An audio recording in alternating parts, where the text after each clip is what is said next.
Folks, there's something about the month of June that affects these MAGA morons the same way a full moon does a werewolf. They are coming out of the woodwork and they're more emboldened than ever. I've got two MAGA bigots to show you that f***ed around and found out what happens when they bring their bigotry to the real world.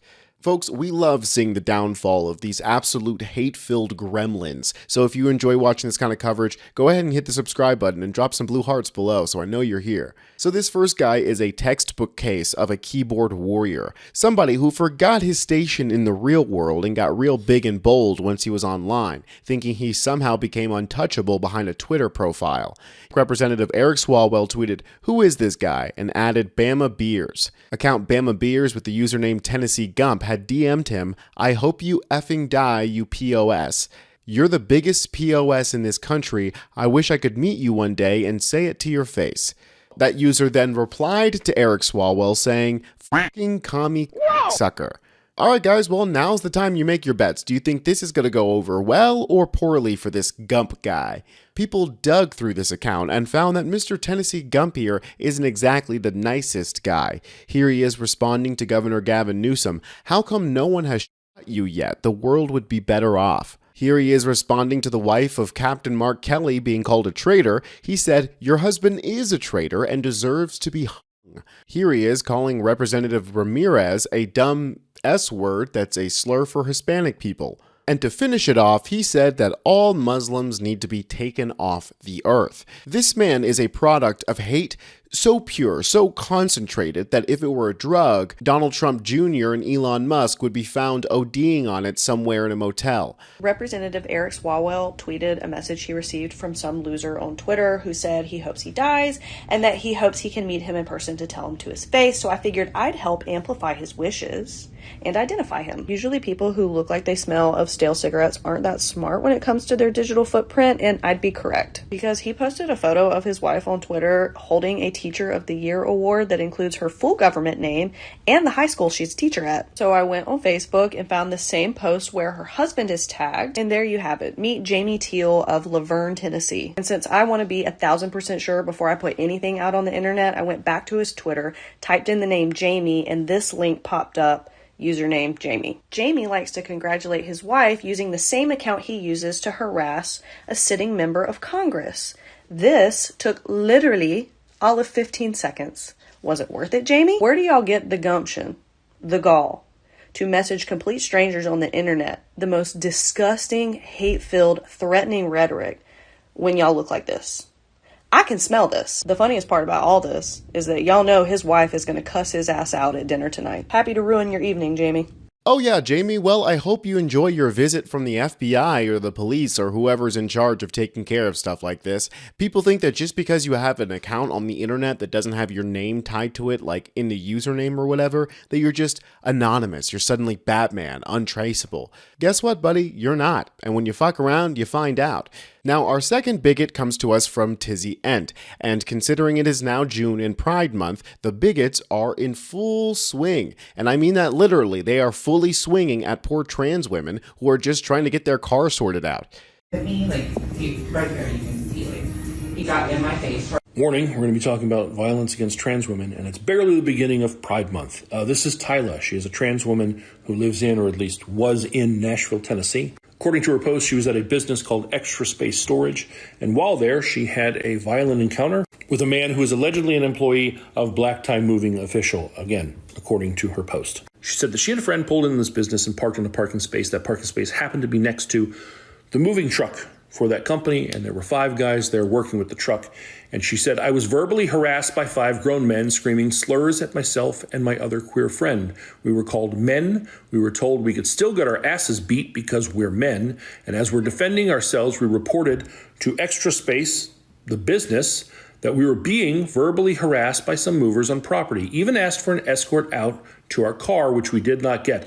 They were like, "Hey, we have to leave now. We have to go back, unfortunately, to our car, which is next to these people, and they're still doing this."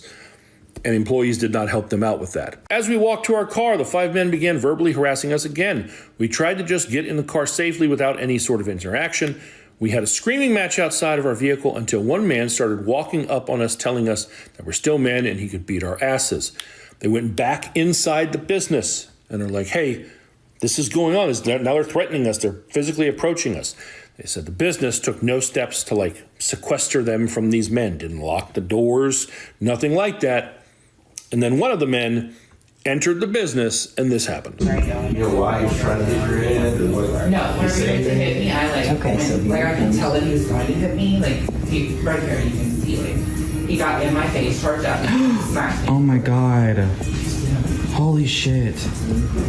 Well, that was insane. See, he wanted to hit me again. Now, in her post, she's identified that guy as a Jeremiah Hendricks. He said that I assaulted him by throwing a drink in his direction. Police confirmed that that's not what happened. His attack was intentional and came from hate. It's the first time ever in Nashville I've ever felt unsafe, terrified for my safety. In that moment, a grown man twice my size, fully trying to beat me. And I think that's what all of us see in that video. She then tagged the moving company again and said, hey, is this what represents your business? And then went on to how her hand is pretty badly injured from trying to deflect that punch. Now, what I don't like is this happened on May 30th, and it's gone around quite a bit because I've been sent it a lot. And then today, I went to the Instagram of Black Tie Moving, and I see no statement. I see no post about this. I see nothing. That's also true of Dustin Black, country artist and owner and CEO of Black Tie Moving. I see no statement from him. Now, could he have maybe not heard about this? Maybe. I don't really see how. When your company is getting shared quite a bit on the internet about this horrible incident, I'll give you the benefit of the doubt. I hope that Dustin is going to use this opportunity to address this in a positive way, to say this is unacceptable. We cannot have this. I refuse to stand for this. This person will never work for us again. Anyone who participated in that is fired. And I hope that that is also a statement made by the company itself. If y'all don't make a statement, I gotta tell you, the silence is gonna be real loud. This is an ongoing problem. People like myself are wearing shirts like this because of that problem. Trans women make up only about half of the trans community, and the trans community makes up barely 1% of the entire population of the world. And yet, for some reason, some groups have decided that they should quite literally be punching bags. And we're not going to stand for that. According to this new polling from Axios, trans people and gender nonconforming people were target of over half of all anti-LGBTQ attacks.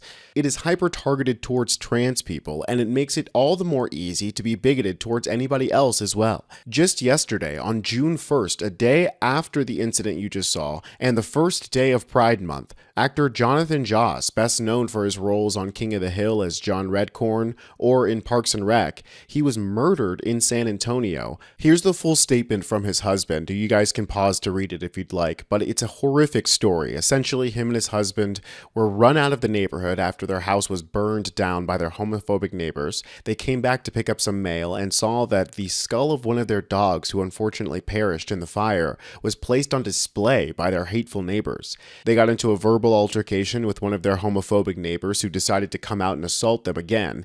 He pulled out a gun because, of course, this is Texas, and unfortunately took the life of Jonathan Joss.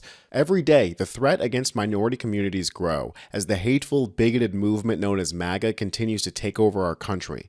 I just hope that more of these hateful assholes fuck around and are stopped before we see more cases like this. Rest in peace, Jonathan Joss. My name's Tony Hinderman with Really American, and I'll catch you next time.